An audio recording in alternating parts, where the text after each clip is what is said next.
കായലിലൂടെ 3.5 kilometre യാത്ര ചെയ്തുകൊണ്ട് നമുക്ക് എത്തേണ്ട സ്ഥലത്ത് എത്താൻ സാധിക്കുന്നു.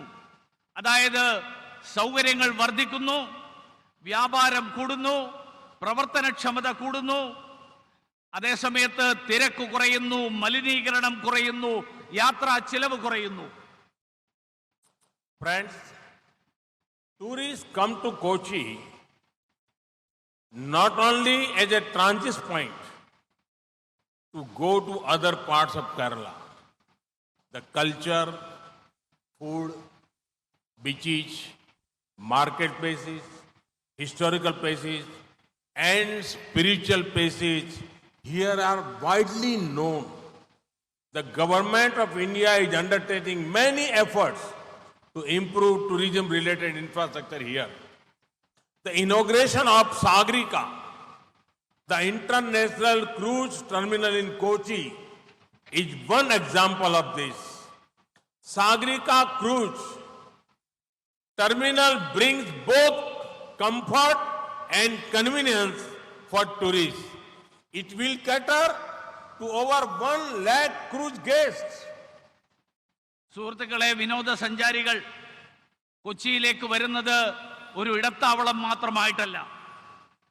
പ്രസിദ്ധമായിട്ടുള്ള കൊച്ചിയിലെ കടൽ തീരം, ആരാധനാലയങ്ങൾ, ചരിത്ര പ്രാധാന്യമുള്ള സ്ഥലങ്ങൾ, കച്ചവട കേന്ദ്രങ്ങൾ, മാത്രമല്ല കൊച്ചിയിലെ കേരളത്തിൻ്റെ സവിശേഷമായിട്ടുള്ള ആഹാരം, അതുമാത്രമല്ല ഇവിടെ വിനോദസഞ്ചാരവുമായിട്ട് ബന്ധപ്പെട്ടിട്ടുള്ള എല്ലാ മേഖലകളിലും വികസനം കൊണ്ടുവരാൻ വേണ്ടിയിട്ടുള്ള പ്രയത്നത്തിലാണ് കേന്ദ്ര സർക്കാർ. കൊച്ചിയിൽ ഇന്ന് ഇപ്പോൾ ഉദ്ഘാടനം ചെയ്തിട്ടുള്ള സാഗരിക രാജ്യാന്തര തലത്തിലുള്ള ക്രൂയിസ് ടെർമിനൽ അതിൻ്റെ ഏറ്റവും പുതിയ ഉദാഹരണമാണ്. വിനോദസഞ്ചാരികൾക്ക് സുഖകരവും സൗകര്യപ്രദവുമായിട്ടുള്ള സന്ദർശനത്തിന് സാഗരിക സഹായകരമാകും. ഒരു വർഷം 1 ലക്ഷത്തിലേറെ വിനോദസഞ്ചാരികൾക്ക് സൗകര്യമൊരുക്കാൻ സാഗരിക ടെർമിനൽ സഹായിക്കും. Friends, I have been seeing something in the last few months. A lot of people are writing to me and even sharing pictures on social media about their travels locally. Since the global pandemic has affected international travel, people are going to nearby places. This is a great opportunity for us. On one hand, this means added livelihood to those in the local tourism industry. On the other hand, it makes the connect between our youth and our culture stronger.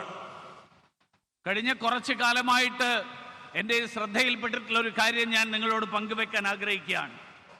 നമ്മുടെ രാജ്യത്തെ പ്രാദേശികമായിട്ടുള്ള വിനോദസഞ്ചാര കേന്ദ്രങ്ങളെപ്പറ്റി പലരും എഴുതുകയും സാമൂഹ്യ മാധ്യമങ്ങളിൽ ചിത്രങ്ങൾ പങ്കുവെക്കുകയും ഒക്കെ ചെയ്യാറുണ്ട്. കോവിഡ് മഹാമാരി കാരണം വിദേശങ്ങളിൽ പോകാൻ സാധിക്കാത്തതുകൊണ്ട് പലരും നമ്മുടെ നാട്ടിൽ തന്നെയുള്ള അടുത്ത പ്രദേശങ്ങൾ സന്ദർശിക്കാൻ താല്പര്യപ്പെടുകയാണ്. ഇതൊരു വലിയ അവസരമായിട്ട് നമ്മൾ കാണണം. ഒരു വശത്ത് ഇത് പ്രാദേശികമായിട്ടുള്ള വിനോദസഞ്ചാര കേന്ദ്രങ്ങൾ ആ പ്രദേശങ്ങളിലെ ജനങ്ങൾക്ക് സാമ്പത്തിക നേട്ടമുണ്ടാക്കും. മറുവശത്ത് നമ്മുടെ ചെറുപ്പക്കാരും അതോടൊപ്പം നമ്മുടെ സംസ്കാരവും തമ്മിലുള്ള ആ ബന്ധം സുദൃഢമാക്കാനും ഇത് സഹായിക്കും. There is so much to see, learn and discover. I urge our young startup friends to think about innovative tourism related products. I also urge you all to use this time and travel to as many as nearby areas as possible. You would be happy to know that the tourism sector in India has been growing well in the last 5 years. In the World Tourism Index, ranking of India moved from 65th to 34th position. But there is a lot more to be done, and I am confident we will improve even more. നമുക്ക് ചുറ്റും ഒരുപാട് കാര്യങ്ങൾ കാണാനും അറിയാനും ഒക്കെയുണ്ട്. എനിക്ക് സംരംഭകത്വന്റെ മേഖലയിൽ പ്രവർത്തിക്കുന്ന ചെറുപ്പക്കാരായിട്ടുള്ള സുഹൃത്തുക്കളോട് ഒരു അഭ്യർത്ഥനയുണ്ട്. നിങ്ങൾ വിനോദസഞ്ചാരവുമായിട്ട് ബന്ധപ്പെട്ടിട്ടുള്ള പുതിയ സംരംഭങ്ങൾ വിഭാവനം ചെയ്യൂ. ചുറ്റുമുള്ള പ്രദേശങ്ങൾ, നിങ്ങൾക്ക് ചുറ്റുമുള്ള പ്രദേശങ്ങൾ സന്ദർശിക്കൂ. അവിടെയുള്ള വികസന സാധ്യതകൾ കണ്ടെത്തൂ. കഴിഞ്ഞ 5 വർഷക്കാലമായിട്ട് ഏറെ വികസനം നേടുന്ന മേഖലയാണ് വിനോദസഞ്ചാര മേഖല. ലോക ആഗോള ടൂറിസം റാങ്കിങ്ങിൽ നമ്മൾ കഴിഞ്ഞ 5 വർഷക്കാലത്തിനിടയിൽ 60-ൽ നിന്ന് 30-ലേക്ക് ഈ കാലയളവിൽ കുതിക്കുകയുണ്ടായി. ഇനിയും ധാരാളം കാര്യങ്ങൾ നമുക്ക് ചെയ്യാൻ കഴിയും. എനിക്ക് യാതൊരു സംശയവുമില്ല, ഏറെ പുരോഗതി നേടാൻ കഴിയുന്ന മേഖലയാണ് ഈ മേഖല. Friends, two important factors that shape economic development area. They are capacity building, making infrastructure modern for future needs. The next 2 development works are related to these themes. Vigyan Sagar is the new knowledge campus of Cochin Shipyard. Through this, we are expanding our human resources development capital. This campus is a reflection of the importance of skill development. It would particularly help those wanting to study marine engineering. In the times to come, I see a prime place for this sector. Youngsters who have knowledge in this domain will have many opportunities at their doorstep. സുഹൃത്തുക്കളെ, സാമ്പത്തിക വികസനത്തെ ശക്തിപ്പെടുത്തുന്ന 2 പ്രധാന ഘടകങ്ങൾ ഇന്നിവിടെ ഉദ്ഘാടനം ചെയ്തിട്ടുള്ള പദ്ധതികളിലുണ്ട്. 2 പ്രധാന ഘടകങ്ങളുണ്ട്. 1 പ്രവർത്തനക്ഷമത വർദ്ധിപ്പിക്കൽ, 2 അടിസ്ഥാന സൗകര്യങ്ങളുടെ ആധുനീകരണം. ഇന്നിവിടെ ഉദ്ഘാടനം ചെയ്തിട്ടുള്ള 2 പദ്ധതികൾ ഇതുമായിട്ട് ബന്ധപ്പെട്ടിട്ടുള്ളതാണ്. 1 കൊച്ചിൻ ഷിപ്പ്യാർഡിലെ വിജ്ഞാന സാഗർ, മനുഷ്യ വിഭവശേഷി വർദ്ധിപ്പിക്കാൻ ലക്ഷ്യമിടുന്ന പദ്ധതിയാണിത്. നൈപുണ്യ വികസനത്തിന്റെ ഭാഗമാണ് ഈ വിജ്ഞാന സാഗരം എന്ന പഠന കേന്ദ്രം. വിശേഷിച്ച് മെറൈൻ എഞ്ചിനീയറിംഗ് പഠിക്കാൻ ആഗ്രഹിക്കുന്നവർക്ക് ഇതൊരു വലിയ അനുഗ്രഹമാണ്. വരും കാലങ്ങളിൽ ഈ മേഖലയ്ക്ക് കൂടുതൽ പ്രാധാന്യം കൈവരും എന്നുള്ളത് ഞാൻ മനസ്സിലാക്കുകയാണ്. ഈ രംഗത്ത് താല്പര്യവും വൈദഗ്ധ്യവുമുള്ള ചെറുപ്പക്കാർക്ക് വലിയ ഒരു അവസരമാണ് ഇവിടെ തുറന്നു കിട്ടപ്പെടാൻ പോകുന്നത്. As I said before, economic growth requires augmenting existing capacities. Here, we are laying the foundation stone of reconstruction of the South Cole berth. This would bring down logistic costs and improve cargo capacities. Both are vital for the business to prosper.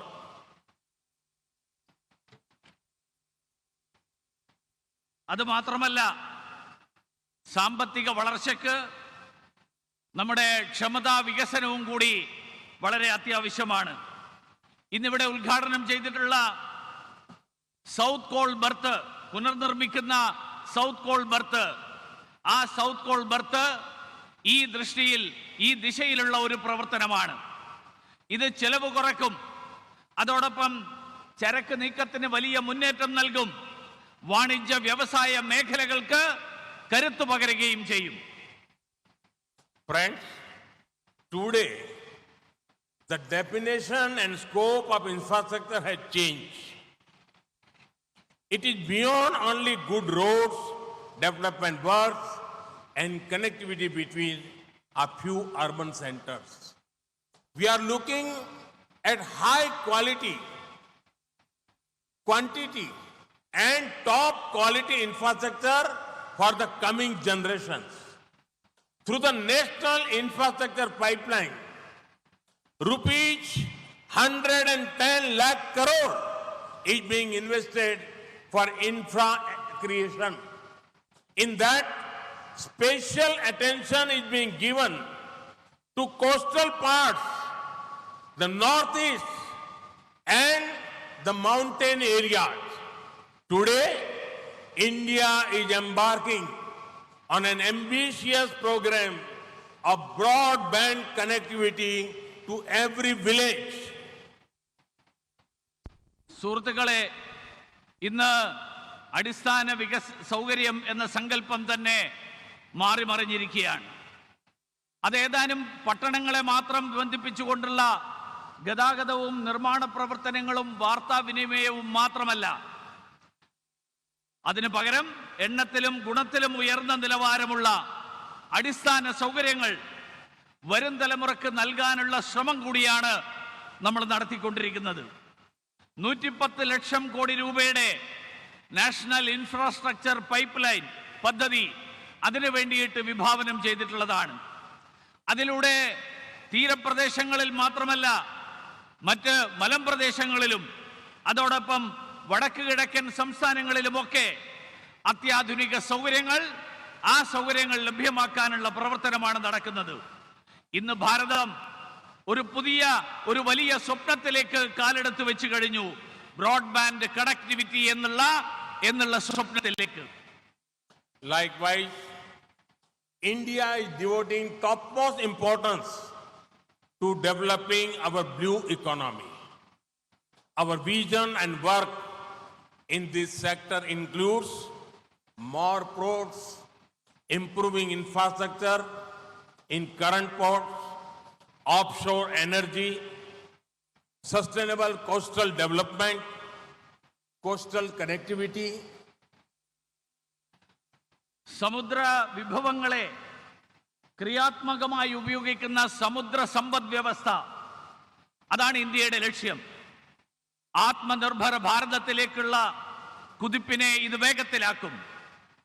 സമുദ്ര സമ്പദ് വ്യവസ്ഥയുടെ ഭാഗമാണ് തുറമുഖ വികസനം. അതോടൊപ്പം തീരദേശങ്ങളെ ബന്ധപ്പെടുത്തൽ. The Pradhan Mantri Matsya Sampada Yojana is a one-of-its-kind scheme. The scheme caters to diverse requirements of fishermen community. It has provisions for ensuring more credit. Fishermen have been linked with Kisan credit cards. Similarly, work is underway to make India a hub for seafood exports. I am happy that seaweed farming is gaining popularity. I would call upon researchers and innovators to share their ideas on making the fisheries sector more vibrant. This would be a great tribute to our hard-working fishermen. പ്രധാനമന്ത്രി മത്സ്യസമ്പദ പദ്ധതി, ആ പദ്ധതിയും ഇതിൻ്റെ സവിശേഷ ഭാഗമാണ്. തീരപ്രദേശങ്ങളിലെ മത്സ്യപ്രവർത്തകരായിട്ടുള്ള ആളുകൾക്ക് അവരുടെ ആവശ്യങ്ങൾ നിറവേറ്റാൻ ഇതേറെ പ്രയോജനം ചെയ്യും. അതുവഴി കൃഷിക്കാർക്ക് ലഭിക്കുന്നത് പോലെ മത്സ്യപ്രവർത്തകർക്കും ക്രെഡിറ്റ് സംവിധാനം, വായ്പാ സംവിധാനം ഉറപ്പാക്കും.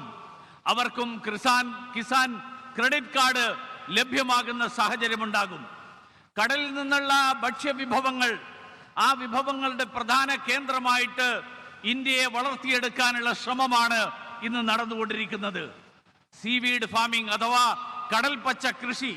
ആ കടൽ പച്ച കൃഷിക്ക് അതിന് ജനപ്രിയത ഏറി വരുന്നു എന്നുള്ളത് സന്തോഷകരമായിട്ടുള്ള കാര്യമാണ്.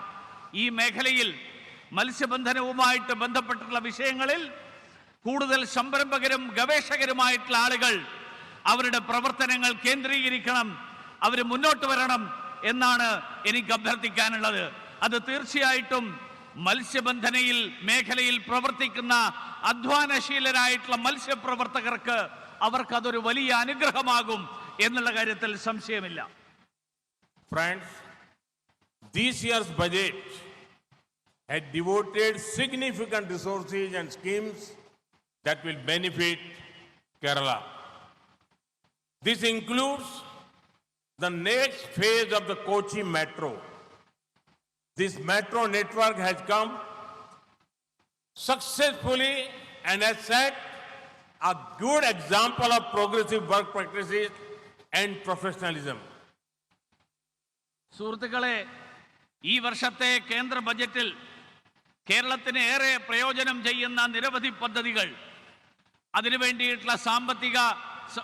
അതിനുവേണ്ടിയിട്ടുള്ള പണവും വകയിരുത്തിയിട്ടുണ്ട്. കൊച്ചി മെട്രോയുടെ അടുത്ത ഘട്ടം അതിന്റെ ഭാഗമാണ്.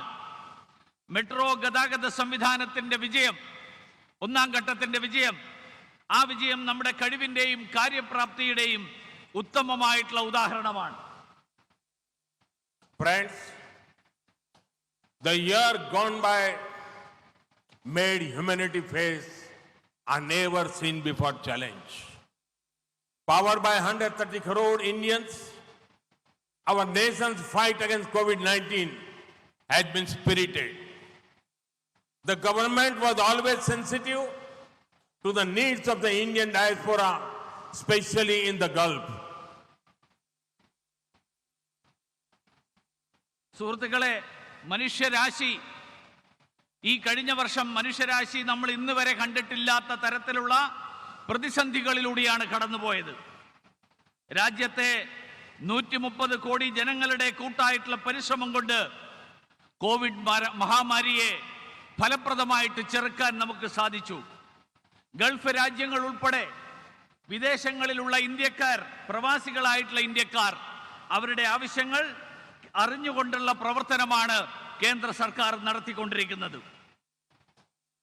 India is proud of our diaspora in the Gulf. It has been my honor to spend time with them during my previous visits to Saudi Arabia, Qatar, UAE and Bahrain. I shared meals with them, interacted with them. As a part of the Vande Bharat mission, over 50 lakh Indians came back home. Many of them were from Kerala. It was our government's honor to serve them in such a sensitive time. ഗൾഫിലുള്ള നമ്മുടെ സഹോദരന്മാർ നമ്മുടെ രാജ്യത്തിന്റെ അഭിമാനമാണ്. കഴിഞ്ഞ വർഷങ്ങളിൽ Saudi Arabia, Qatar, UAE, Bahrain തുടങ്ങിയ Gulf രാജ്യങ്ങൾ സന്ദർശിച്ചപ്പോൾ അവരോടൊത്ത് സമയം ചെലവഴിക്കാനും അതുമാത്രമല്ല അവരോടൊപ്പം ഭക്ഷണം പങ്കിടാനുമൊക്കെ എനിക്ക് കഴിഞ്ഞത് വലിയൊരു സൗഭാഗ്യമായിട്ട് ഞാൻ കാണുകയാണ്. അവരെ തിരിച്ചു കൊണ്ടുവരാൻ, സുരക്ഷിതരായിട്ട് തിരിച്ചു കൊണ്ടുവരാൻ വേണ്ടി ആവിഷ്കരിച്ച വന്ദേ ഭാരത് മിഷന്റെ ഭാഗമായി 50 ലക്ഷത്തോളം ഇന്ത്യക്കാരെ അവർ സുരക്ഷിതരായിട്ട് തിരിച്ചു വന്നു. അതിൽ പലരും, വലിയൊരു സംഖ്യ മലയാളികളാണ് എന്നെനിക്കറിയാം. അവർക്ക് വേണ്ടിയിട്ട് വേണ്ട രീതിയിൽ പ്രവർത്തിക്കാൻ കഴിഞ്ഞു എന്നുള്ളത് വലിയൊരു ഭാഗ്യമായിട്ട് ഞാൻ കരുതുകയാണ്. In the last few years, the government of various Gulf nations have also kindly released many Indians who were sadly in prisons there. The government will always speak up for such people. I would like to thank the governments of the various Gulf countries, nations for their sensitive approach to this subject. Gulf kingdoms responded to my personal appeals and took special care of our community. They are giving priority to the return of Indians to the region.